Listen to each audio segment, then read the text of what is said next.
Hi, everybody. Happy New Year. I hope you set your intentions. What is your intention this year? Mine is to be my authentic truth. So, thanks for tuning in. I hope your holidays were great. I know it's time to reground for me. They're awesome, but they bring up so much emotion and added stress that it's definitely time to get regrounded. I'm kind of going to do a little sequel this week as to last week, just still talking about putting yourself first and how important that is, of always taking care of you so that you can fully show up for others. So one of the things that I got asked last week after last week's webinar was how to put this lifestyle into action. So I want to just go over some stuff that will maybe help you reduce your inflammation and reduce your stress and all the things that go into putting yourself first. So the first thing I want to talk about is grocery shopping. So when you cut out processed foods and eat real foods, it is a little difficult. So I suggest planning ahead. I sit down on Sundays and I write out our meals for the week, and I don't cook every day, but you can plan your meals. Cook Monday, Wednesday, Thursday. I don't know. Pick a couple of days, but make enough to have leftovers, or maybe you do go out to eat a couple of times, or maybe just you have your go-to things that you eat on the days that you get home late. I know one of the things that I do is just quinoa. I always have that on hand, and I can just whip up some quinoa, throw some spinach in there, add some avocado, olive oil, salt and pepper, whatever's on hand. And so I suggest always having your go-to things that you can throw together. But plan out your meals, know what your week's going to look like, and then make a list. Make a list as you go when you run out of things, but also when you plan out your meals, make your list so that when you do go to the grocery store, you have a plan. And don't go hungry. Go to the grocery store when you have eaten and you're there to get your real foods. Don't even go to those middle sections with all the processed crap. And buy in bulk. I don't know where you shop, but usually there's a place where you can buy your beans and herbs and grains and stuff like that in bulk, and it's so much cheaper. And then we have little glass jars that we keep, and you can label them or whatever you want to do, but that way you always have those things. I always have beans, I always have quinoa, so that you do have some go-to things, so there's no excuse for you to drive through McDonald's because you've got stuff at home. So and then know your ingredients. We kind of talked about that last week, and this could be a whole webinar on itself about going through the different chemicals and what they are. But a lot of the additives and preservatives are like coal-like products, basically tar-like products. And I could go on and on about the things that they put in processed foods. So that's just something that it will take time, but it's definitely something worth cutting out. And then read your labels. Know, once again, be conscious of what you're putting in your body, what you're eating. And a lot of times I will make like a big dinner and then have that for lunch the next day, or have it for dinner again. That way you aren't cooking every night and you're still getting your quality meals in.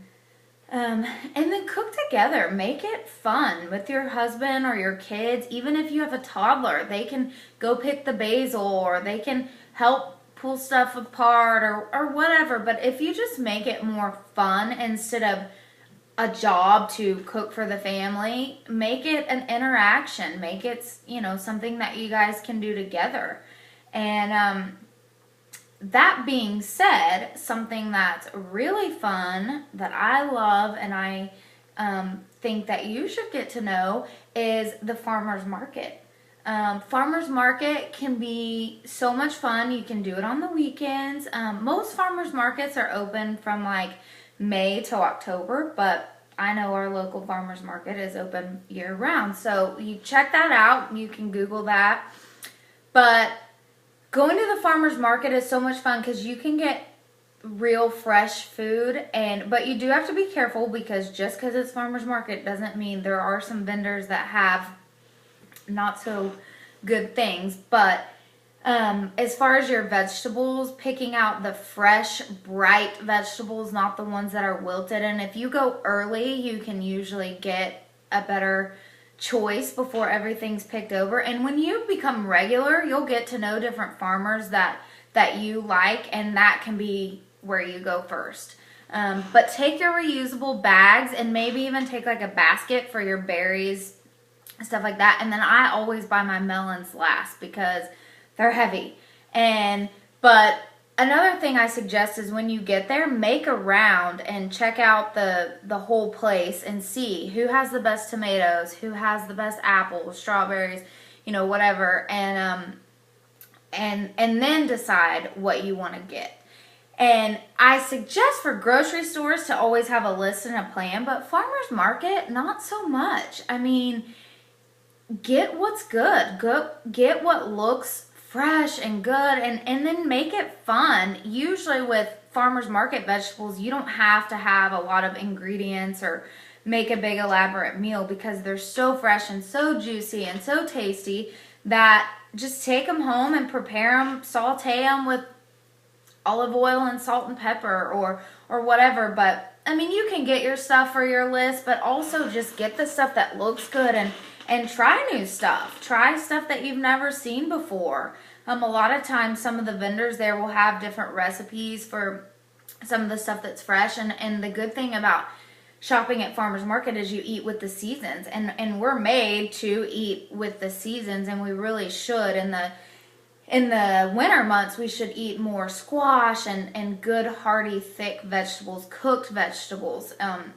In the summertime, it's better for us to eat fruits and lighter, fresh, raw vegetables. And so, when you shop at the farmer's market, you kind of have to get what's good at that time. So, and it's just a fun weekend event, and it gives you a chance to connect with your food and be more aware of what you're eating and knowing that it's fresh, real food. So I do want to go over something called the Dirty Dozen. The Dirty Dozen is the 12 most heavily sprayed fruits and vegetables. So these fruits and vegetables are the 12 that you should always buy organic. I always get asked, how do you eat organic? It's so expensive. Well, you don't always have to, but there are 12 things that you should always get organic. So those are apples, strawberries, grapes, celery, peaches, spinach, sweet bell peppers, and also, speaking of bell peppers, something that I just learned, that green bell peppers are actually unripe red, yellow, or orange bell peppers. That's why they're not as sweet. And then nectarines, cucumbers, cherry tomatoes, snap peas, and potatoes. So again, those are the Dirty Dozen. Those are the 12 most sprayed with pesticides. So always buy those organic.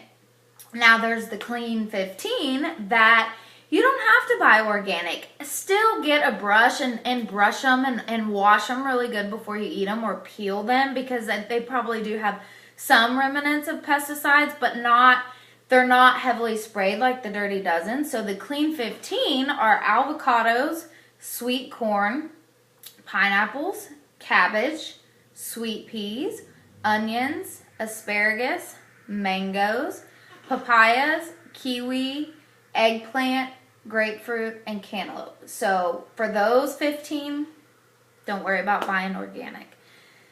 So other than that, I mean, keep your list, get your reusable bags so you help the environment.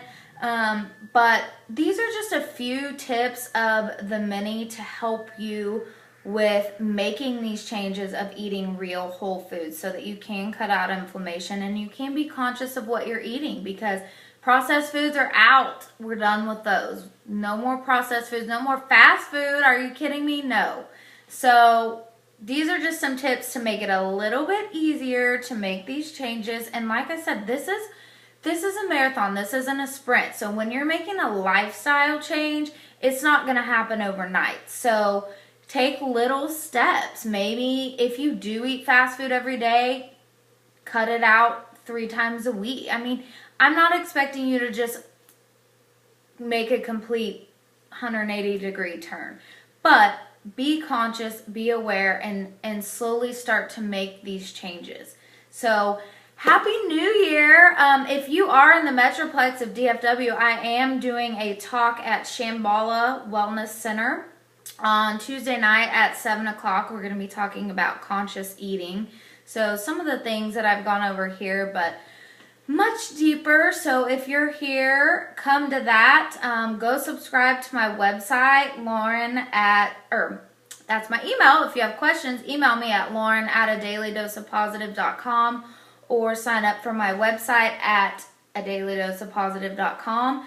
And that's it. Happy New Year. Put yourself first. Take care of you. And email me for questions. Bye, guys.